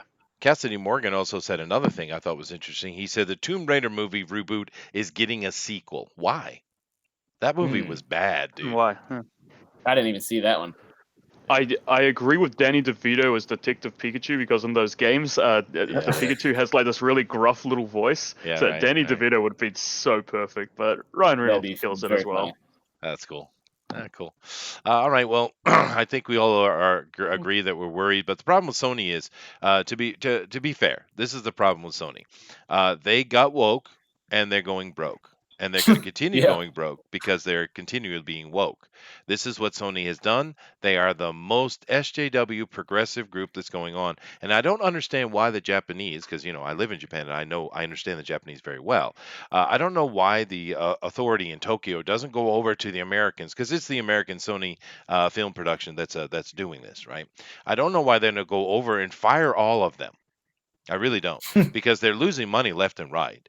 Not only on their movie line, but also on their animation line. Everything they put out loses money. They're literally floundering to the point that you might actually see them simply shutter it. That's how bad they're doing, right? And of course, we had the whole leak things that came out. We saw the stupidity was going on behind the lines, and I like the dude on the right. He seems kind of cool. The guy on the left, I would not trust to be near him within 5 feet of him. I mean, look at the guy. Look at the guy. He's up to something. He's up to something. But this is the problem with Sony. They can't stop. They can't stop with this stupid progressive politics, even though they keep losing money. So this is the main concern I would have, actually. But nevertheless, let's move on to our. We got 2 more articles here, so let's get on to those. And this one is kind of comic book related. Go ahead. Mortal Kombat. Warner Brothers officially releases live-action reboot for a 2021 release. But I'm not enthusiastic because we all know the controversy that's going on with the current game that's been released. Oh, yeah. Yeah, it's really bad. Once There are again, no titties. go get woke, go broke is what they're doing. It's all over the place, and it's like I'm like, how long is it going to take before you people learn? How long, really? Because you're losing money, There's all obviously. sorts of other issues with these games, and also happen in Injustice 2. For one, their animation style is weirdly ugly at the moment. They've tried to go for this heavy motion capture, and they've trickled into the uncanny valley thing. And the other is the excessive loot box practices. It's disgusting Well, what they're doing with that's these a whole games. nother conversation, Booster. But Mm. actually, Mm. if you go and look at this in particular, just this one, not even talking about all the other issues that are going on in the video game world, but just Mortal Kombat here, the new one that came out. If you go and look and you see Jax and you see, Johnny and all those guys, they look good. Right, but when you look at the females, they dyked them out, man. They made them look like a bunch of dykes, bunch of dudes. They did it intentionally. We see this happening across the board. That damn male gaze. We can't have men looking at pretty women. We're going to make all the ladies ugly because that is what is necessary. But yet they have no problem cheesecaking out the boys, right? This is what I mean. Seriously, right? And I'm not a piece of meat. well, they're going to bring it into the movie. They're going to do it because that the old Mortal Kombat movie, and I'm not talking about the CG animated one. We're talking about the the cult classic. That was one of the greatest movie in the world, but it's a lot of fun. It's a lot of fun, and people love that flick. And And Sonya they're going to Blade butcher had this. some legs. Oh well, yeah, that's true. Yeah. Well, what do you think, Macho? Sorry. Yeah, I agree. I like the original Mortal Kombat. I kind of liked it hasn't held up incredibly well over No. the time. I liked is it Goro that has the 4 arms or 6 arms? I think remember it's 4 arms. they did him and he's 4 arms, yeah, and he's kind of like, it's almost like claymation looking and stuff. I don't know. I like that movie. It was definitely, I guess that was a 90s movie. I think so. Late 90s? Yeah, late 90s, and that it worked then, and now it's definitely getting into, like you're saying, they're moving, they're getting too woke, they're trying too hard to please everybody, and it's going to please no one, ultimately. Right. What do you think, my man? I'm not into it at all. I like the nostalgia of Mortal Kombat, but they're going to have to put something really cool on the screen to get me to go pay money for that. Mm-hmm. Yeah, I mean, I doubt that they're, and just like we were saying before, video game movies don't typically work, or if they do make money, they don't make a bunch, and they're just they seem to be doubling down hard on video game movies, and I just don't think it's going to go anywhere for them. They want to see another big, like a Marvel franchise thing with video game movies. Like that's what they're going to try to do, and it's just not going to work. Okay, I've got this great idea for a video game. So imagine just your normal, typical video game, right? But let's remove all the interactive gameplay. Right? All of it. It's just Yeah. cutscenes. There you go. Now, there are a few little comments here in the chat I think I would like to catch up with. Cassidy Morgan says, Bullet says, because Sony moved their studio to California, the game division is there as well now, Chester. So the Japanese devs report there now as well. I'm not sure exactly how that all works out, because I do know the Japanese literally mock and laugh at the Western people and their stupid get wokeness. The Japanese literally mock and laugh. The Japanese are mocking and laughing, right? Scroll that into your mind file, all right? Cassidy Morgan says, I don't like Sony's headquarters has moved to California. Now their games are all censored and to hell and back. True. 'Tis a shame. I like my anime games on Vita. Vita was a pretty cool system. Thundero, who I don't know why is not in here. This happens to some degree in the 70s too. There were many ugly actresses that just kept getting work. Same reasons too. Commie trash, whining about being ugly and jealous. No, this is a cycle. It's all cyclical. That's true. I think modern SNS or social media is really what has made it so much more forceful. Cassidy Morgan says Nintendo Switch is now the place if you want your cheesecake. Lol, ain't that funny? Nintendo being the best place to play uncensored games. It's funny actually. great. because Booster here, who weighs tomatoes for a living a couple months out of the year, he actually spends most of his time not weighing the tomatoes, but actually playing on his Switch. So a connection to you, dude. Guilty. Guilty. Oh, goodness gracious. And the last bit here from Bullet says, yeah, but there was a huge shift with the success of the PlayStation 4 and is now more American run, Chester. Yeah, no, I understand all of that. I'm just saying I understand how the Japanese bucho works. And the Japanese bucho is an annoying, arrogant dude who's got himself to his level of power and they don't take shit. Ding, ding. They don't. And I don't understand why those buchos in Tokyo are dealing with the nonsense that's going on in the West. I really don't. Hmm. Because I know buchos quite well, dude. I have to deal with the Japanese government all the time. Anyway, So for somebody who doesn't know, what is a bucho? it's a boss. Okay, gotcha. Yeah, it's a high level boss, an executive boss type of thing. Yeah. Man, how long have you been in? So you're in Japan, is that right? Yeah, no, I've been here 23 years. Man, that's Wow. wild. That's Yeah. cool. Yeah, I spent half my life here, dude, in Asia. So it's That's insane. I don't know. It is what it is. I came over here for my That's cool. kids, because I wanted Yeah. them. They had lived in America a little bit, but I wanted them to come over here and experience their mother's culture. And of course, the good thing about living in this little village, because I live in a little teeny village, literally. The good thing about it is, of course, they have their parents who discipline and teach them what's right and wrong and all that kind of stuff. Love them, etc., etc. But you also have a community, right? We actually have a community here in this village where if the kid is outside doing something wrong, the neighbor will say, "Hey, stop that!" That's Yeah. good. That's Right? great. Right on. I love Right it. on. Yeah, it's awesome. But yeah, I came over here for the kids, and they're thriving. So it was the right decision. So I love it. aren't you? Beating children should be a public service. It's not about violence. Oh yeah. Aren't you really on Japan? Because if you were buried, you'd be in Japan. Semantics. I do apologize, guys. I do have DeWolf and George. Both of them decide that dad jokes rule, and I have to live with it. This is my world. Welcome. But let's see. Cassidy Morgan says their approach to Western sensibility means that they limit the amount of content in America. They're just playing the safe game. Don't want to step on anyone's toes. That might be true. Because over here they'll do whatever the hell they want to do. Bullet says, well, a lot of Japanese devs are complaining about having to report to the American offices for the games that will be released in Japan. Chester, that's interesting. I didn't know this. I'm not on top of that. But I do know that over here there have been some actual. We have a show here. It's kind of like 60 minutes. In a way, it's very similar format. Anyway, do they still have 60 minutes in the West? Yeah. Okay. Yeah. But yeah. all right, but it's kind of like 60 minutes, and actually, it was only a couple months ago. They were doing a show dedicated to the video games and the content going over to the West, because there have been several games. I think Dead or Alive was the one that gets a lot of flack with the Yeah. bouncing big bikini booby girls, right?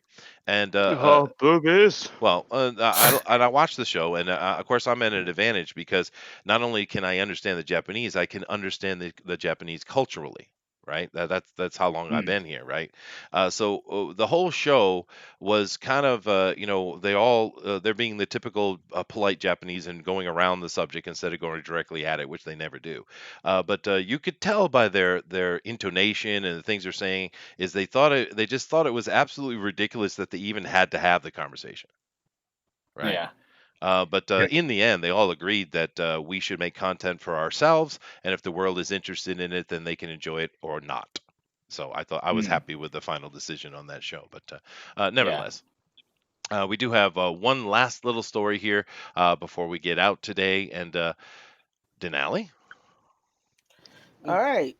What? So Little Caesar is testing out an impossible pizza. As people have been hearing is this vegetarian meat substitute called the Impossible Meat, where it's supposed to taste exactly like meat.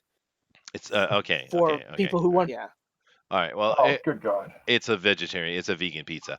All right. So I Yeah. get it. Is So it a slow news week, Dinale? What's going well, on? this It is a is slow. this is CNN Business, and we have Danielle Weiner Bronner, which means she's married and didn't want to take just have to take her husband's name. So woke of You you, dear go, girl. You girl. go, girl. Mm. But here's the thing with this thing.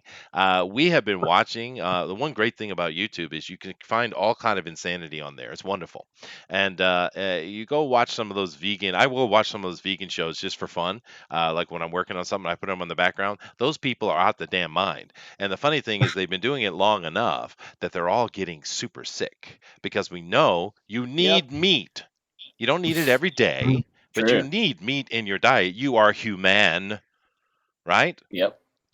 And they're all getting sick. Absolutely. They're all getting sick. Amen. So you know, Technically speaking, the human body can go will start to what we call break apart around the 4-year mark. So That's about right. all these vegans become meat eaters around the 4-year mark on their diet. That's right. It's a de facto. The human body literally starts to break apart. And it's worse than that though, George, because most of these people you see are a bunch of white hippies, white hippie kids, right? And well, it is, right? And and the thing with it is the other races on this planet, they need occasional meat every now and then, but they can go quite a long time without it, like you mentioned, the 4 years. But the thing with the Celts, the Northern Celts in particular, I'm not talking about the Latins or the Arabics, Semitics, or something like that. But the Northern Celts, we have this weird little thing in our DNA. We're different, right? That we're required to eat meat. We cannot not eat meat. So what these crazy vegans end up doing is they have to take medication. They have to take special pills to supplement. So they're all full of shit anyway, right? Because you're not an actual vegan. You're cheating. Well, it's still cooked on this particular product. Is still cooked on crazy bread, so it's not like it's super healthy. So I just don't see how this little marketing ploy is going to work, because the people that it's aimed at are probably not going to eat Little Caesars anyway. I expect this product to last about 3 weeks before they pull it again. Maybe. Yeah. And I actually have no the trouble with the pizza. Actually, they can go vegan if they want. I don't care. It's just silly. Right. And the reason why I pulled this up, because part of the other news is that Burger King is doing the Impossible Burgers. And they're changing it up. Yeah, I saw that. Yeah, right here. Right. Yeah. Look, Do that. just being a vegan or vegetarian, it's scientifically proven to make you a poofter. I'm sorry.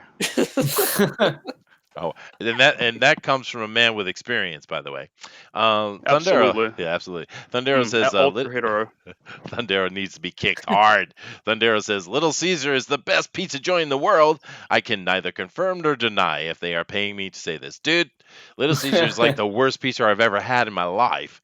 It truly is. I'd have a Domino's any day, or even an American. I was going to Pizza say Domino's or Little Caesar. We don't have a Little Caesar, so I can't Hut. tell. It's but, not good, dude. It's Hungry bad. Howie. Pizza Hut is like bloody cardboard. It's Yeah, no, it used to be better though. But here's the delicious. thing though. I come from the land of legendary pizza, so you have to take everything I say with a grain of salt, because as far as I'm concerned, anything outside of New England / New York is no good at all. Right. New York pizza is definitely the best. New York is awesome. Yeah, Boston has Chicago. good pizza too. God, I'm a pizza. big deep dish pizza man. I like a deep dish pizza. Yeah, but it's not That's me. pizza. It's a casserole. Deep I exactly. like a pizza cat. Yeah, there you go. That's fine. crust. Get out It's of here. not. It's like pizza I cake. like a casserole with pizza toppings. Oh my god! Give me I'm just something gonna I can say it. fold. Oh my Yeah. god. I'm just That's true, that's true. I have no I don't discriminate against pizza. I like thick pizza. I like thin pizza. I like bad pizza. Like I'll eat bad pizza too. Yeah, it's true. I That's just true. like pizza. I just like pizza. shouldn't- So We should even discuss what I put on my pizza. I've been harassed so much by Americans. It's amazing. Now, yeah, dude, so You I know put Delay. pineapple, don't you? I know You hate Delay pineapple does on not yours. like the pineapple on pizza, but have you ever had pineapple Okay, but and he's wrong. jalapenos? Ooh. Pineapple and That jalapeno sounds pizza good. is That sounds yeah, good. Sweet and hot at the same It's time. really good. Absolutely Ooh, delicious. I yeah, have the weirdest it is. pizzas. Just the other day, I had one with fried chicken and bacon on it, and there's like that sounds and there's great. gherkin mayonnaise. It was gorgeous. Oh, God, I don't know mayonnaise. I don't know. My God. Ugh. How about you guys like a buffalo chicken pizza? Yeah, gherkin. Yeah, those are good. Oh yeah, those are good. Oh. I like the ones that they do, which is the Philly steak pizza. Ooh, yeah. Oh, that sounds good too. Look, I Bullet just like pizza. Bullet suggests I'm that a they fat bacon man. wrap the crust. I think you'd be right. That's what they should do. Yeah. Oh. Oh. Bacon makes it all better. But I do think that it's the one little, because the pizza thing I don't care about. Actually, they can have a vegetarian pizza. It's not like it's new. We've had vegetarian pizzas forever. But the thing that's funny about me is with the vegans, and because the vegetarians aren't as bad, but the vegans, and which is very fashionable right now, right? They're always angry. They're always angry, and it's because they're always hungry, right? Vegetables and salads are not going to sustain you, right? And I think Have a bloody sandwich. well, and yeah, exactly, and put bacon on it, because bacon makes the world better, and that's why the Muslims are so pissed off all the time, because they don't eat bacon. It's so good. It is. Oh yeah. It is. This goes back to the science at the very first article, where science is necessary. Yes, exactly. I just gave you a scientific truth. Bacon makes everything better. True. Right. That is correct. It is correct. But anyway, guys, thank you all for coming in here today. We really enjoyed having our guests here, Macho Dan and Muttman. Happy to have you guys. Yeah. Oh, yeah. Had a lot of fun today. Got to do a little bit of news, and we got to really, really deep dive into Hero. That was a lot of fun, actually. And, of course, here it is again, where I'm showing the page, and I'm sure Thundero, our amazing moderator, will throw that link in there much quicker than Booster will, because, Or maybe Booster will beat him and be doing it every time it fades away from the chat, and has been doing it consistently for about an hour. You're welcome. We appreciate you, Booster. Thank you. Thank you, Macho. Yeah. I love you. Yeah, I just want to know how much they're paying you. That's what I want to know. But anyway, guys, definitely check this out. This is a cool looking project. There's a lot of love here, and that's the most important ingredient in any kind of creation, guys. So definitely go check it out. And let me come back over here to the Hangouts and say hasta la vista to everybody here. And yes, that was an Arnold joke. I know. Sorry. So. Took a back kick like it was nothing. Dude, that turned out so awesome for him, because that kid came flying in through the air. I mean, literally full body in the air, and he bounced off the freaking Terminator. It was beautiful, man. he Arnold thought he was just jostled, because he's like, "This happens to me all the time," and he's like, "Oh, somebody actually tried to back kick me." He didn't realize he was being back kicked. I know, it's funny. He thought the crowd was jostling, because he's like that always happens all the time. Now he's gonna have to rethink everything. Was the crowd really jostling, or people were trying to hit me and I just didn't notice? Wow. But anyway, let's come over here to Macho Dan and Muttman. We'll start with Macho Dan. Macho, why don't you give us your final words of wisdom for today, and of course pitch out your product once again. Sure. I'll give you my final words of wisdom first. All right. Mm-hmm. A good friend of mine, told me once to don't sweat the petty things and don't pet the sweaty things. Mm-hmm. So take that, you guys. It's a serious piece of advice. And the last pitch I'm going to throw out to everybody once again. Hero is an intense action comic. It's a cool symbiotic relationship between the robot, the pack, Hero, and our dead service member, fallen soldier. It creates a super soldier, kind of a super-powered undead soldier. And if you like RoboCop or Captain America or Universal Soldier, stuff like that, you're going to love this book. The quick pitch is America needs soldiers, and death is no excuse. Wow. The world's at war, and Russia's red threat is closing in. Wow. With limited options, the U.S. delves into the black science of reanimation. But when the experimental technology is stolen by a psychotic warlord, it's up to an unlikely team, an undead super soldier, to stop him. Enter Hero. Will it be America's salvation or its greatest sin? Good 1 minute pitch, man. Claps. Definitely claps. Thank you. Yeah. Very good. Very good. Very good. And Muttman? Well, my piece of advice comes from a good friend of mine who gave me this advice before I got married. So this is advice for all you married guys out there. Mm-hmm. You can be right or you can be happy, but you have to choose. That's right. Mm. That's right. All right? I want to be right. Yeah, some days I want to be right more than I want to be happy. That is true. That is true. But yeah, Hero is all about having fun. This is our love letter to fun comics. This is what we think comics should be.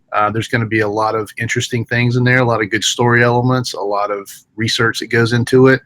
But at the end of the day, once you've passed page 48 in our first graphic novel, you're going to say that was a fun comic, and that's our main goal. Sweet. All right, guys. Definitely go over there and take a look at it. Once again, even if you're only back at the $5 digital level, you're helping them out. And if you can't back them, that's fine. Hit the links up the top and share it out, man. Just, I mean, that's the simplest thing you can do to help. Just share it out to your community and let them know what's going on. Right. That helps too, right? Yes, helps a lot. It does. So definitely, if you guys go over there and help us out and help them out by doing it. Of course, I think many of you guys have seen Macho Dan and Muttman on other channels and stuff. We've certainly interacted with them a lot, and we love these guys. These guys are really cool. We're happy we finally got them on the show. You guys got to come back again, man. Love to come back again. Absolutely. Yeah, absolutely. I do apologize for all the hetero homo jokes that are coming out of Booster, but he can't help it, right? We know Booster. Don't worry. The oily one. We know him. I'm going to refer to him as the oily one from here on out. He is the oily. Yeah, I like that. Yes. I like that. That is my title. It is. George, I'll be addressed as such. There you go. George, you got something to say before we get out of here, dude? Yeah, I am impressed with the comic book. I'm impressed with the concept. And if you guys accept PayPal, I'll be more than willing to help you directly because as of yet, I haven't been able to clear up my issues with my Visa. Well, I don't know if Indiegogo takes PayPal. I'm not sure about that. Indiegogo does not, but we do. If you send us PayPal, we'll send you a comic. Yep. Excellent. Rock on. That's what I want to hear, dude. Yeah. So just send us a DM, George. We'll get you squared away. No problem. Okay, we'll communicate in DM. In fact, are we Chester? Mm-hmm. We need to get all their links into the chat, shouldn't we? The Twitter links and all that stuff. Dude, our moderators are handling. Dude, they're I'm on already it. done. Yep. They're did it. On it. They've done it. Yeah, it's been done well like hit you, yesterday boy. with dinner. Yeah. Booster is doing his best to look impressive so someone likes him. But Thunder is a professional, so we're all good. Yeah. I just want people to like me. Yeah. And tell me I'm pretty. Take you, yeah. Pretty? You're 5'2" and balding with giant feet. What the hell? Someone has to find me pretty. Beauty is in the eye of the beholder. You know what the really sad thing is? He's got giant feet, but he has a very, very small. DeWolf, would you like to add something today? I'm not that small. Penis. Well, that. So if you're gonna back 2 comics this year, you're doing it wrong. If you're gonna back more than 2 comics and you're gonna make it 3, 4, or 5, make this one of them. Yeah. So I just this really astounded me. I didn't realize that Macho Man and Man were going to be on today, and here they were, and I came in and I was pleased to get this pitch, to hear about this comic, look forward to it, and happy, and just I'm looking forward to backing it. So everyone else should do the same and enjoy. Yeah. Thanks. DeWolf, just so you know that this has been scheduled in the down in the FanSpeak scheduling list for quite a while. Just so you know. Have I been around? Have I been available? Have I been busy? I do apologize. I got tornadoes in my state today. I'm sorry, Mr. Assassin. I don't mean to upset you. Okay. No, definitely, guys. These guys listen to the community. They improve the page. The book looks great. There's a lot of love in it, and definitely check it out. So thank you all for coming. We love you guys, of course. And Dinale, take us out, man. All right. Well, thank you everybody for joining us for Comics New today. Thank you for our 2 guests, Muttman and Macho Dan, to pitch us their stories back at the Hero Blood of the Patriot on Indiegogo now. They're only about $600 away from making their goal. Make it happen. We can do this because we are Indie Focus and we're Indie Revival.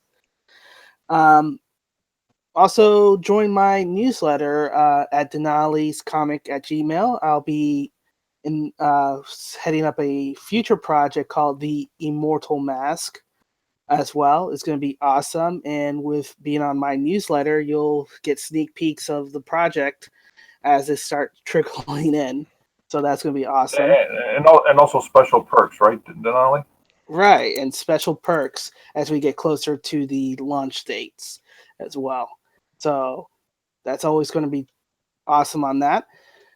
Tomorrow it's going to be Bugs Bear Basement, where we're going to be talking about Vampire the Masquerade. Our players are going to be there, and we're going to talk about our character creations, why we assign our dots there. It's going to be interesting as we start to ramp up for Boston by Night until Chester decides what the actual title of the campaign is going to be for that.